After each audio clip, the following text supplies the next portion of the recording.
I told my mother I don't see her as my mom anymore after she blamed me for my stepfather's abuse instead of believing me. I, female, 16 years old, no longer feel I can trust my mother due to these events. When I was 10 years old, she separated from my father, they never wed, and subsequently married a man from Canada. Initially, he seemed to be a decent person. He once came home bearing sweets and gifts for me and my older siblings and frequently encouraged me to stay up late to watch movies during the holidays. However, once school resumed, everything changed. I had recently gotten into trouble for watching something inappropriate with my friends at school, and when my mother learned of it, she became incredibly upset. My older brothers, who are 26 and 28, did not want to be around for the confrontation, and my sister, who is 32, went upstairs to talk with her boyfriend. During my mother's outburst, my stepfather was present, listening to everything unfold. He advised her to calm down and said he would speak to me in the morning. At that moment, I believed he was my savior. The following morning, I awoke with a strange sensation. I felt someone's hands inside my underwear. Turning over quickly, I discovered it was my stepfather. I was terrified. I threw a pillow at him and went downstairs, feeling confused and scared. I found my mother in the kitchen and felt an urge to tell her what had happened. But instead, she began reprimanding me about the night before. I hesitated, fearing I would get into trouble for bringing this up as well. By the time she finished scolding me, I barely grasped her words. I was still trying to comprehend what I had just experienced. He then came downstairs, smiling as if nothing had occurred. I kept questioning myself, wondering if it could have been a mistake, but I knew it was not. On the way to school, he turned his phone toward me, claiming he wanted to show me something. It was a pornographic video. I looked up at him in terror and disgust. This abuse continued. I kept waking to find him in my bed, touching me. In the car, he would coax me to touch him. As time progressed, his demands escalated. I cannot delve into further details, but it was extremely distressing. On my 12th birthday, my older sister pulled me aside, stating that she had discovered a note I wrote on the first day I was abused. The note essentially expressed my fear of my sexually abusive stepfather. She wanted to know more, but I was filled with dread. I trembled, contemplating if it was best to reveal everything. My sister called my other siblings inside and then contacted my mother. When she arrived, I noticed my stepfather following her, causing me to go blank. I panicked and urged them to drop the matter for the night, promising to explain in the morning. I recognized the doubt in my mother's eyes the minute I made that statement. That night, I slept alongside my sister. The next morning, I woke up to find my stepfather nowhere in sight. I thought it might be over, perhaps she had expelled him. However, when I sat down, my siblings looked at me with accusations and my mother began to scold me again. She insisted that lying about such matters was terrible, emphasizing that there are people who truly suffer and that I was not joking. I was taken aback. Did they really not believe me? After everything they had claimed about being supportive, I began to cry, pleading for them to listen, but they remained dismissive.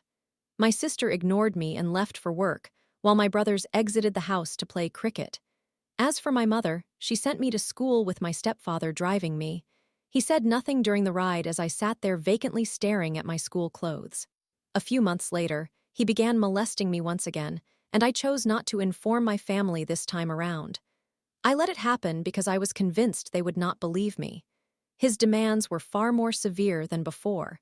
At one point, he nearly raped me, and I was certain he would have succeeded had I not bitten him. Often, he would lend me his phone to play a game, and one day, I used it to record him engaging in his usual acts against me and sent it to my private email. I preserved the evidence, awaiting the opportunity to utilize it. And finally, that day arrived. It was New Year's Eve. I was now 14 and had traveled to New York with my aunt to celebrate. I overheard my mother yelling over the phone, stating that my stepfather had left the house, leaving them deep in debt. He had torn my family apart. My sister was disowned because of his deception toward my mother. My brothers fought constantly due to the rift he created between them, and I was still enduring sexual assault. Upon hearing my mother's outburst, I thought perhaps I should send her the video evidence I had of him abusing me. I sent it, ensuring to eliminate any identifying markers that would reveal its origin. I knew exactly when my mother viewed the video, and I was unsurprised she took no action. She went outside to speak to my aunt. Later, my aunt took me for a short drive, inquiring if I was responsible for sending the video. I broke down, sobbing as I explained that I had. I revealed everything to her. My aunt offered comfort, assuring me they would handle the situation and that I should not worry.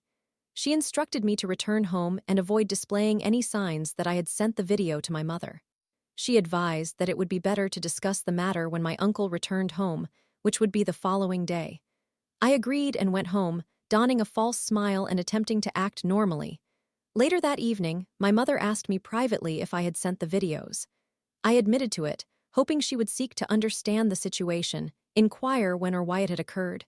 However, she skipped those questions. Instead, she grew upset. Yes, upset. She scolded me, questioning why I would choose to embarrass her in another state rather than discussing it at home. She accused me of being selfish for not informing her first and involving relatives. When I argued back, she looked at me as if I had committed a crime. She left the room, leaving me feeling cold and desolate about her reaction. I cried throughout the night, realizing that my mother was not the hero I once believed her to be. Upon returning home, I anticipated she would inform my siblings about what had transpired, especially since they had refused to speak with me. But she did not. She claimed it was better for them to remain unaware of the incident. They still do not know. It has been far too long since my mother and I communicated normally. Each time I attempt to talk to her, she accuses me of keeping secrets and acting promiscuously. I become emotional every time she makes these accusations. One day, I had to attend an interview regarding my ex-stepfather, and the interviewer asked if I wanted my mother to stay or leave. I chose for her to leave, as I did not want to disclose anything about him in her presence. After the interview, she again yelled at me, insisting I was solely focused on humiliating her. I stared at her in anger, questioning why I was the one in the wrong. We returned home in silence. I cannot bring myself to communicate with my mother appropriately any longer. My sister, who now lives in Canada, sends me emails joking about the time I allegedly, falsely, accused my ex-stepfather of actions he never committed. The ironic part? She works in humanitarianism. She is supposed to recognize the signs of abuse, yet she refuses to believe I was sexually assaulted. Recently, my mother and I had a confrontation. She was angry I had not completed my chores for the day. I was in bed, exhausted after babysitting my 2-year-old nephew. I tried explaining this to her, but she continuously interrupted me. Upset, I yelled back. That's when she lashed out, telling me how ungrateful I was for everything she had provided. Then she delivered the final blow, a comment I will never forget. I will quote her directly, "You are just a whore who keeps seeking older men. You couldn't even keep your legs closed for stepfather's name." I was devastated, crying uncontrollably. I declared that I would never regard her as my mother again before leaving the room, locking the door, and sobbing myself to sleep. Now my phone is inundated with messages from her, insisting I should not have spoken to her that way. I have no desire to engage with her, but she's attempting to drag my brother into the situation, as he is now messaging me, indicating that I was harsh. I am at a loss. Should I explain to him why I reacted the way I did? Or should I simply ignore it and offer an apology? Story 2. I grew up in fear of my mom's rage, faced beatings, and witnessed her abuse to my sister. I struggle to reconcile love with trauma. OMG. I understand that the title may seem peculiar. After all, she is the woman who gave me life and raised me. I could even say that, thanks to her, I developed a tough demeanor and refused to allow others to take advantage of me. Yet I simply do not have fond feelings for her. At the age of 17, many might assume it is normal to dislike one's parents, but my feelings do not stem from the typical complaint of, "Oh, they are so controlling, I can't handle them." Rather, my aversion is the kind that makes it unbearable to be in her presence, as it ruins my day completely. I tend to express my feelings through my body language more than through words, so I believe they always pick up on my discomfort. For some background, my childhood was difficult due to my mother's behavior, and this applies not only to me but also to my older sister.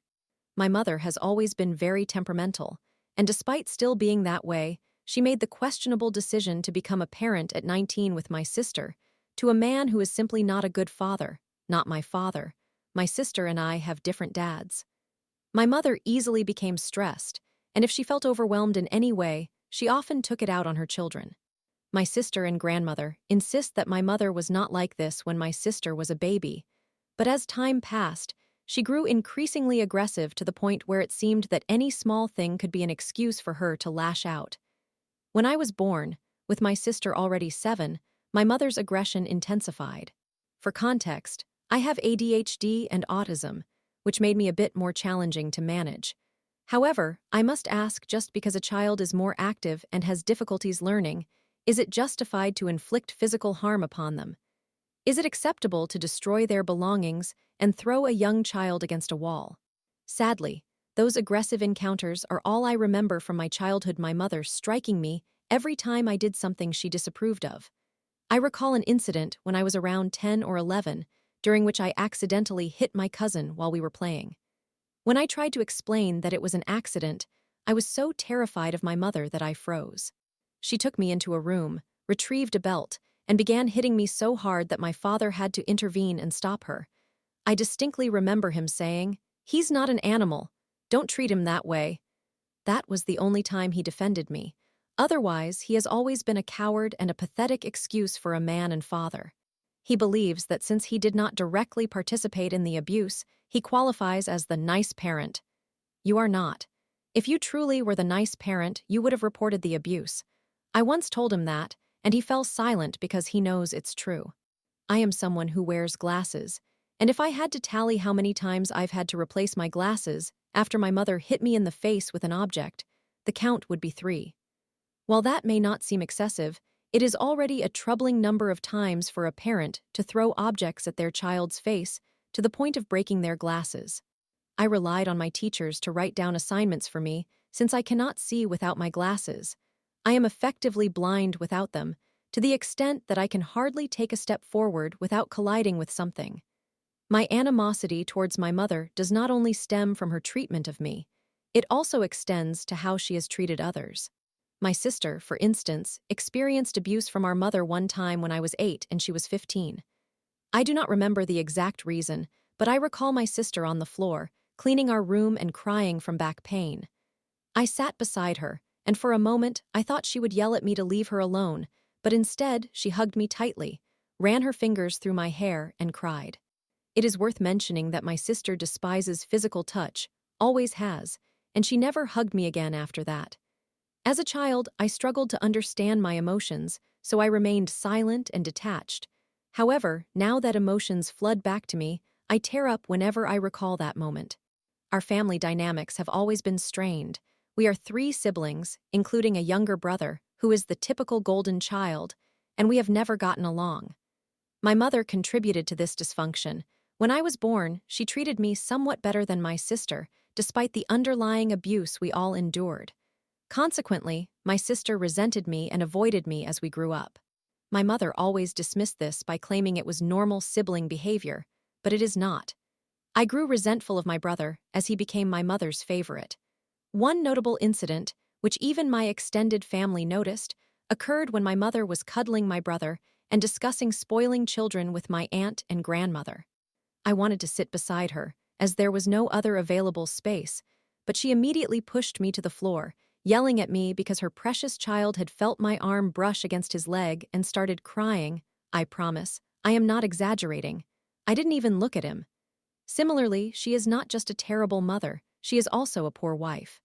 She rarely helps around the house, claiming to clean once a month while boasting about how much she does. My father takes on the cooking, I handle the cleaning and feeding the dogs, while she lounges in bed watching TikTok, waiting for the meals my father puts in considerable effort to prepare, only to complain about the food, whether it is too much, too little, or not what she wanted, and she has never communicated her preferences. To top it off, she has labeled my father and me as lazy and incompetent. On one occasion, she even threw a plate across the room in a fit of childish rage because she didn't want the food and subsequently yelled at my father when the blankets got stained. When it comes to finances, she holds a steady job with a monthly salary, while my father runs his own business, where financial struggles sometimes arise. She earns 500,000 colons, approximately $990, each month and yet expects my father to cover 80% of all expenses. One time, she won a considerable sum in the lottery and promised my father she would use it to fix the car, but the repair never happened. Instead, she squandered that money on something far too extravagant and then expected my father to reimburse her half of the cost. Moreover, she is not just an awful mother and an inadequate wife, she is also a terrible person. A month or two ago, my cousin and her boyfriend broke up, and without knowing the details, my mother immediately began criticizing her for gaining weight and losing her sense of self, claiming that it was the reason for the breakup. She denounced my cousin's physical appearance and the way she presented herself. In my opinion, my cousin is a beautiful woman. She exercises, studies, works, and is incredibly caring and funny. She even helps me with my business endeavors. It infuriates me because my mother is somewhat overweight herself. She continually complains about her body but takes no action to improve it. In my eyes, she is a beautiful woman, yet she whines incessantly about her body while doing nothing to change it, spending her days lying in bed, scrolling through TikTok with 2 bags of chocolates stashed in her closet. While I hold no prejudice against individuals who are chubby, in fact, I have a preference for chubby individuals. This situation affects my mother's health, and we are all compelled to listen to her complaints without any resolution. For the record, the reason my cousin's relationship ended was primarily due to the guy's behavior, not hers. My mother simply enjoys gossiping. She consistently criticizes my father's family, including his parents, my aunt, uncle, and cousins, labeling them all as issues. However, should anyone dare to speak ill of her family, you will be deemed a terrible person. She will never acknowledge her own faults, not ever. If you point out where she is wrong on any matter, she will always find another reason to complain about you. With everything I have said, it seems reasonable to harbor resentment towards her, yet I still feel guilty about these feelings. At times, she shows kindness, surprising me with gifts at random moments, but that does not erase the fact that she is my abuser, has abused my sister, and is a terrible mother, wife, and person. But still, am I the one in the wrong? Should I try to love my mother regardless? Should I forgive her? Story 3. OMG, I found used toilet paper on the bathroom floor again. Seriously. Living in a house filled with pee, poop, and excuses is insane. My partner and I are both male. To respect our privacy, I will refrain from using our real names or ages, but let us say that I am 28 and he is 35. I apologize in advance for the lengthy message. My intention is to provide as much detail and context as possible while remaining neutral. Since we moved in together, my partner and I have encountered numerous challenges in our relationship. The crux of the issue lies in his messiness, contrasted with my preference for cleanliness. Although I have attention deficit hyperactivity disorder and struggle to maintain the level of tidiness I desire, the additional burden of cleaning up after him exacerbates the situation.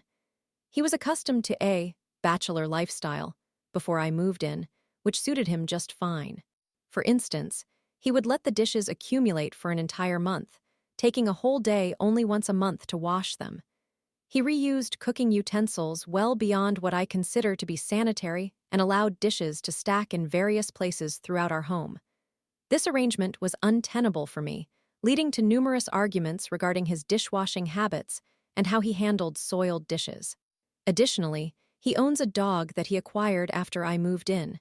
We had an agreement that the dog would be entirely his responsibility, as I am not fond of dogs. I grew up with larger breeds and dislike the smell and behavior associated with them. Meanwhile, I have my own cats that also became part of our household, solely my responsibility. He never successfully potty trained the dog, allowing her to relieve herself anywhere in the house. In the beginning, he attempted to use puppy pads in the bathroom, but those were rarely changed, and he ultimately gave up after a year and a half. Consequently, the job of cleaning up after the dog fell to me multiple times a day. With carpets throughout most of our home, the situation deteriorated rapidly, leading to unpleasant odors.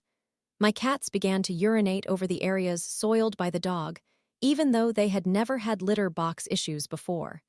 He attributed the odor primarily to the cats, which I believe would not have been a problem had the dog not urinated on the carpets in the first place. Many of our belongings suffered damage due to urine, resulting in the disposal of items, including some of my clothing and bedding. This situation severely impacted my mental well-being, making me feel as though I was living in a filthy environment. I grew increasingly reluctant to invite friends over and felt isolated by the state of our home. Additionally, I was concerned that I also carried an unpleasant odor and took considerable measures to avoid that embarrassment.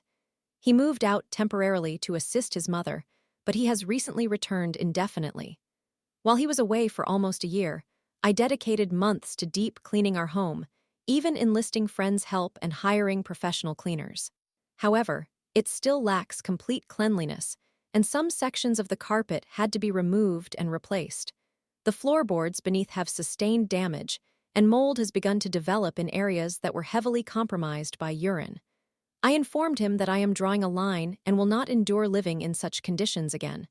I told him that if he chooses not to potty train his dog, he can put her in diapers. He did not respond positively, resulting in a significant conflict. Although his dog remains untrained, he has been taking steps to improve the situation by taking her outside several times daily in an effort to housebreak her.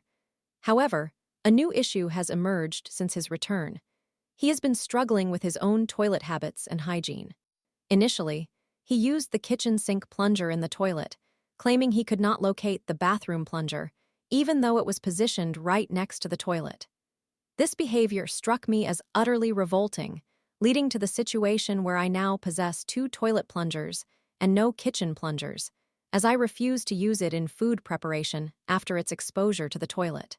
This also resulted in a confrontation, which ended with me stating that I would simply buy another plunger at my own expense, as we maintain completely separate finances. Another issue concerns his tendency to discard used toilet paper on the floor without cleaning it up.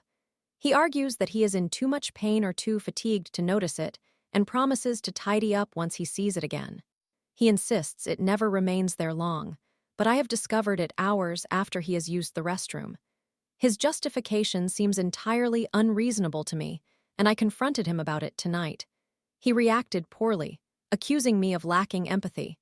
For context, he is physically disabled and obese, but retains full mobility without the aid of any supportive devices. His disability results in extreme pain and limited flexibility, requiring him to take medication, but he is still capable of picking items up from the ground. He does not rely on adult diapers or other bathroom aids. I expressed that although I empathize with his pain, I cannot accept living in a home where human waste is on the floor.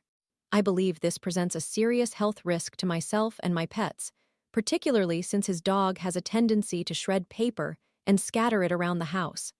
Moreover, I feel that his actions add unnecessary chores to my responsibilities.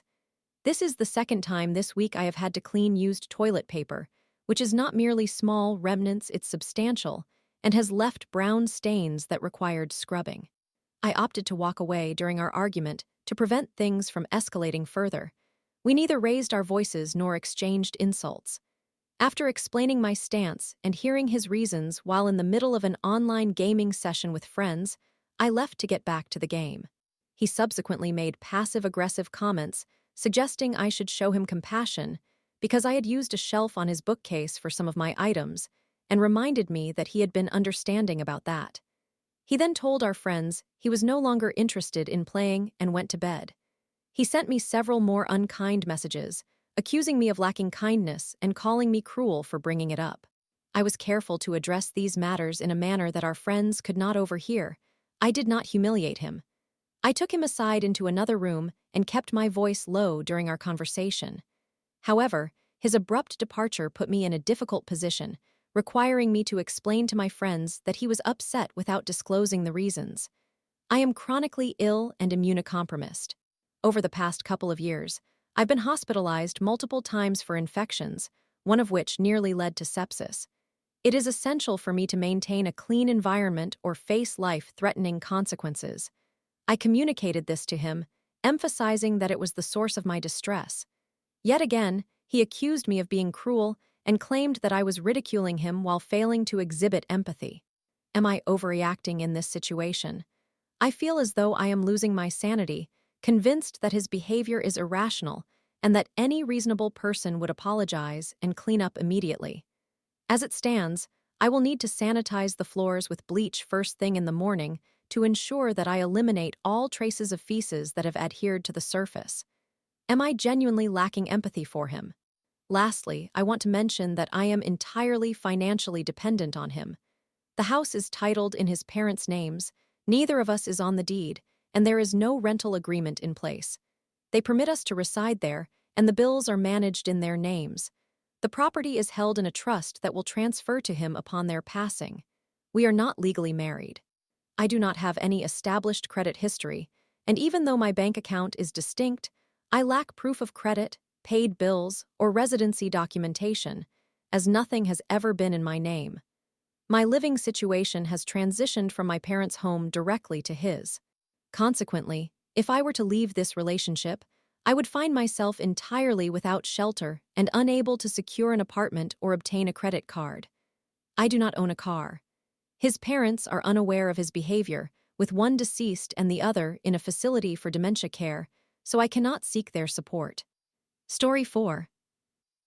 OMG, after years of support, I blocked my in-laws for treating me like an outsider just because I'm gay. Is family worth the stress?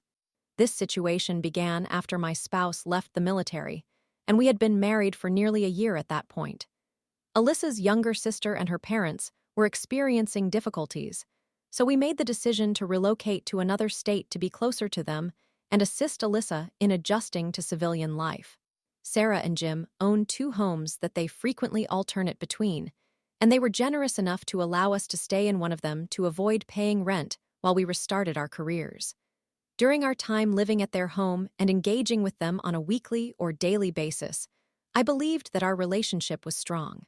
Jim often remarked on how challenging it was for him to accept me not as an individual, but because we had chosen a same-sex lifestyle, and Alyssa had not been raised with that perspective.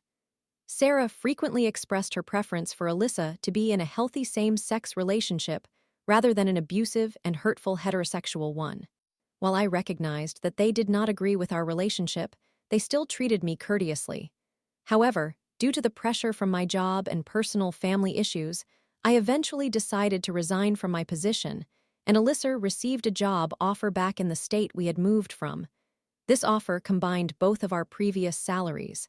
After discussing it, Alyssa made the choice to accept the job. In the 3 weeks leading up to our departure, Sarah told Alyssa that she wanted to resent me for taking Alyssa away, was upset over my decision to quit my job, and believed I had never given the state and countryside a fair chance, which was the reason for our move. During our travel back to our original state, Jim called Alyssa and made comments suggesting that while she may wish to support me financially, she should prioritize her own needs as if we were not married and our finances were separate. Alyssa and I do not keep secrets from each other, and she confided in me about both of these conversations. Alyssa was unaware that I had overheard Sarah express her desire to resent me when she mentioned it in the other room and quickly changed the subject upon my entrance. I attempted to overlook what her parents said, but matters only escalated. Over the following month, as we visited her parents' home multiple times to collect our belongings, Sarah and Jim maintained a friendly demeanor in my presence, while making disparaging remarks about me to Alyssa behind my back. Alyssa consistently confronted them, threatening to sever ties if their behavior persisted. Jim and Sarah frequently inquired whether I had applied for any jobs or if I was currently employed. I chose not to disclose any information since I was in the process of obtaining my teaching certificate and wished to avoid further comments regarding how Alyssa was supporting me while I was seemingly idle. As Christmas approached, Alyssa and I traveled to her family's home for the holiday since we had spent Thanksgiving with mine. Alyssa informed her mother that we would only be staying from the 21st to the 26th, as she had a Veterans Affairs appointment on the 20th and my brother's birthday, one I had not celebrated in 8 years, fell on the 27th. Sarah made dismissive remarks about how it was unfair that I could not return alone for my brother's birthday, and accused me of preventing Alyssa from being with her family during the holidays. Throughout our visit, her family, including her 2 sisters, left the room I was in, disregarded my attempts to engage, or quickly changed subjects in our conversations. The only person who engaged me in conversation was her older sister's boyfriend. I felt quite unwelcome, but did not want to disrupt Alyssa's time with her family, so I opted to go into town to do Christmas shopping for my family.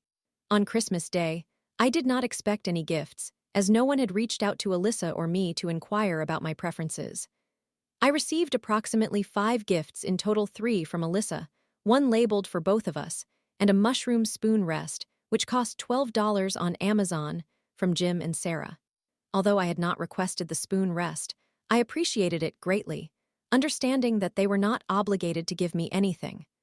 Unfortunately, my gratitude diminished when I learned that her older sister's boyfriend received multiple individual gifts from Sarah and Jim, likely totaling around $300, all of which were clearly well considered. Tensions escalated on Christmas night when Alyssa had a confrontation with her sisters, becoming increasingly frustrated with being ignored, and came to our room in tears. Alyssa expressed her desire to sever ties with her family and wanted to leave the following morning. I decided to depart on Christmas night because things were not improving at Alyssa's parents' house, and we faced a long 14-hour drive ahead. If Sarah and Jim did not want us in their home, there was no point in prolonging our stay. We gathered our belongings and headed downstairs, surprising her parents with our departure. Sarah spoke very few words to me but did offer me a farewell hug, while Jim chose not to address me as we left. The next day, while traveling, Alyssa called Sarah, who expressed that she had tried to please everyone and was puzzled as to why we had not considered her feelings when deciding to leave. Sarah pointed out that she had spent more on our Christmas gifts than on anyone else's. Sarah stated that she was deeply hurt, and the phone call ended with Alyssa hanging up and throwing her phone across the car. After a few weeks, we decided to retrieve our belongings from storage as we settled into our new house. Alyssa called Sarah to inform her of our plans, mentioning that we wanted to visit her family briefly when we arrived in town. Alyssa communicated to Sarah that we would be staying in a hotel instead of at their home since my mother was accompanying us to help drive the U-Haul, and I felt uneasy about staying with them following the Christmas incident. Alyssa and I were in the car together, and the phone was on speaker mode, so I heard every word, unbeknownst to Sarah. Sarah proceeded to tell Alyssa that they had been nothing but kind to me, and that it was a slap in the face for me to choose a hotel over staying with them. She asserted that I was alienating Alyssa and questioned what I was saying to her to influence her behavior in that manner. Sarah expressed her regret that I felt overlooked, but insisted that I was isolating myself from the family and that she had other people to consider beyond just me. My breaking point occurred when Sarah told Alyssa that my behavior posed a risk to their long-term relationship, advising her to carefully contemplate our future together. That day, I blocked her entire family from my phone. Eventually, we went to retrieve our belongings from storage and Alyssa's childhood home. While we were there, Sarah called to express her discomfort knowing we were in the home alone without anyone else present. Alyssa reassured her that we were merely collecting clothes and preparing to leave, but Sarah continued to voice her concerns, eventually forbidding us from entering any additional rooms since we would be there for a while. Sarah lamented that they had yet to discuss what transpired at Christmas, to which Alyssa firmly stated she was unwilling to discuss it either in person or via phone due to the emotional turmoil involved in arguing with her parents. Alyssa informed Sarah that she intended to write a letter outlining her feelings and send it to her. Sarah raised her voice, exclaiming, "Oh, so she's going to write the letter for you then, huh?" Alyssa clarified that she would be the one writing the letter and that I had no influence over her thoughts, feelings, or statements.